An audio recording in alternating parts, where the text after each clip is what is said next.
Jean est avec nous pour nous parler de la Biennale contemporaine qui a lieu bien sûr à Servian, 9e édition comme on l'a dit, c'est du 8 au 22 novembre, président du cercle littéraire et artistique de Servian. On avait fait déjà l'interview, c'était la saison dernière pour la 8e si je me rappelle bien. Comment s'est Totalement. passée la 8e? Ah ben, écoutez, nous avons été très satisfaits de la 8e. Sans doute que votre émission y a contribué également, puisque donc on a eu beaucoup de public, beaucoup de fréquentation. Nous avons enregistré environ 1200 entrées, sans compter les scolaires, puisque pour nous, les scolaires, c'est également très important. Nous avons à peu près 450 à 500 scolaires qui visitent également l'exposition, ce qui est pour nous très encourageant. Alors, on va parler de cette 9e édition, comme je l'ai dit, Biennale d'art contemporaine de Servian, avec un titre créateur de notre temps. Pourquoi ce titre? Eh bien parce que nous estimons que l'art contemporain, c'est effectivement l'affaire des créateurs actuels. Bien sûr, on pourrait présenter des rétrospectives, ce serait également intéressant, mais nous, ce que nous essayons de promouvoir, ce sont les artistes actuels, les artistes contemporains.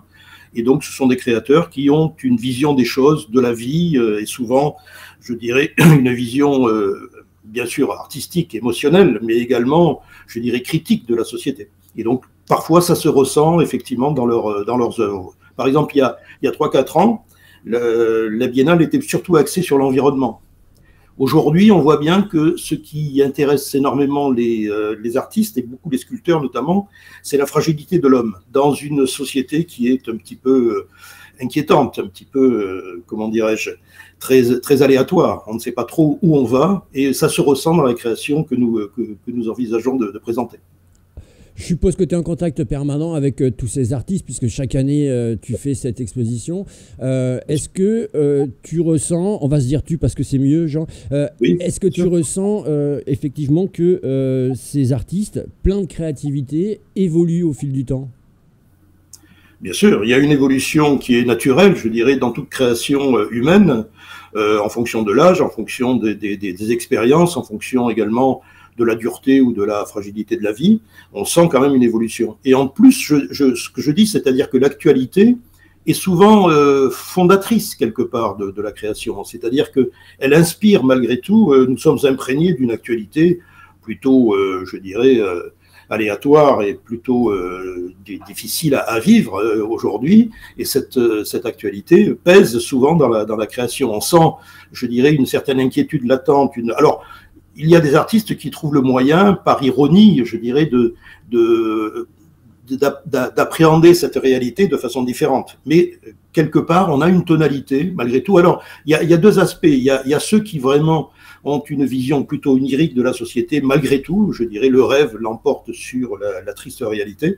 Mais sinon, effectivement, on sent malgré tout la prégnance de l'actualité. En tout cas, c'est comme ça que moi, je l'ai ressenti au vu des tableaux et des sculptures des sculptures que nous allons présenter. À quoi faut-il s'attendre lorsqu'on vient à cette exposition? Eh bien, d'abord à de la diversité. C'est-à-dire que ce que nous essayons de faire en choisissant, nous avons 64 artistes cette année qui exposent.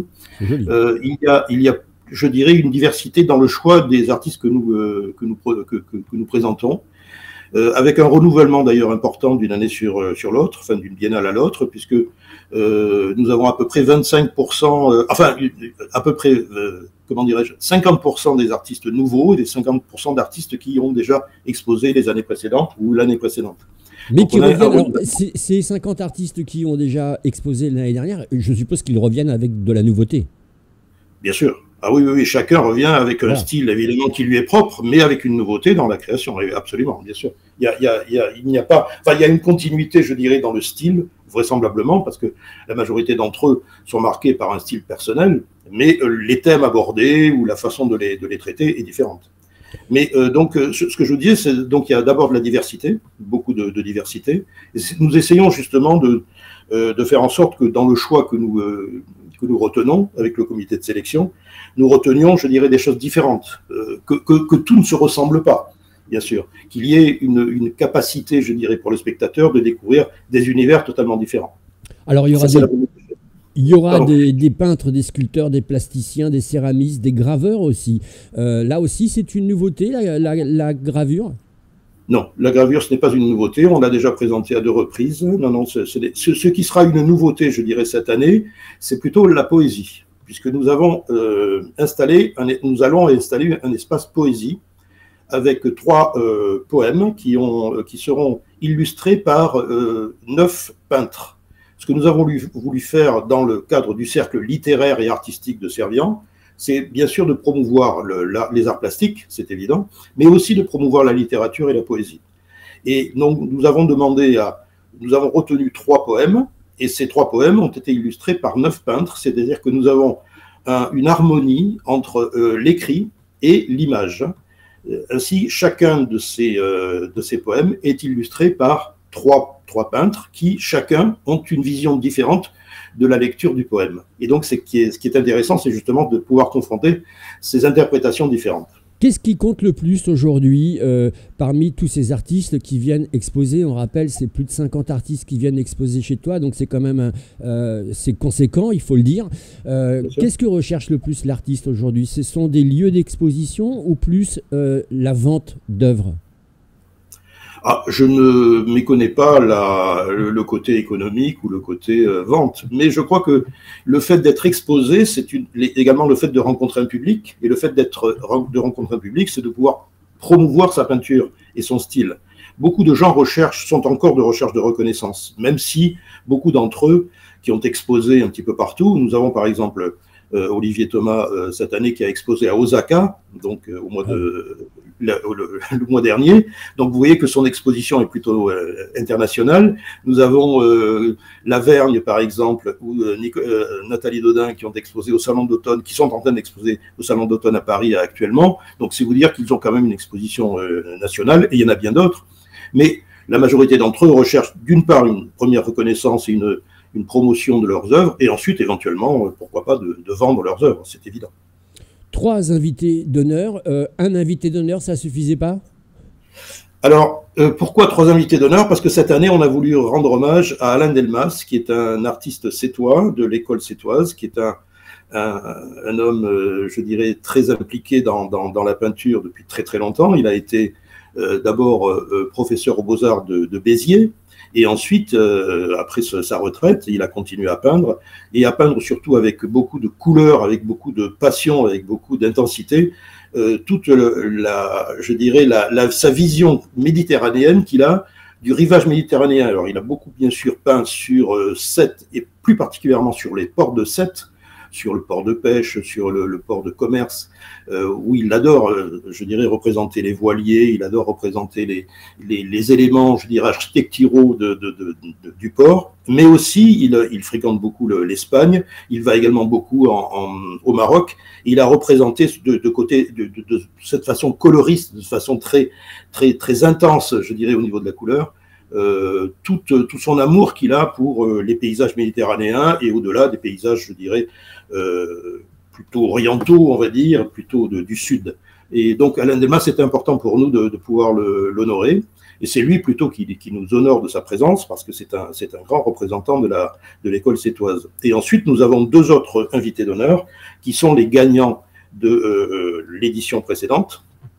En peinture, nous avons Armand Ovnanian qui a gagné le premier prix de la Biennale 2023, qui est un grand peintre également qui nous vient d'Erevan, de l'Arménie. C'est un Arménien qui est réfugié en France pour des raisons que l'on comprend, et qui a une très très belle peinture également, avec une facture très particulière.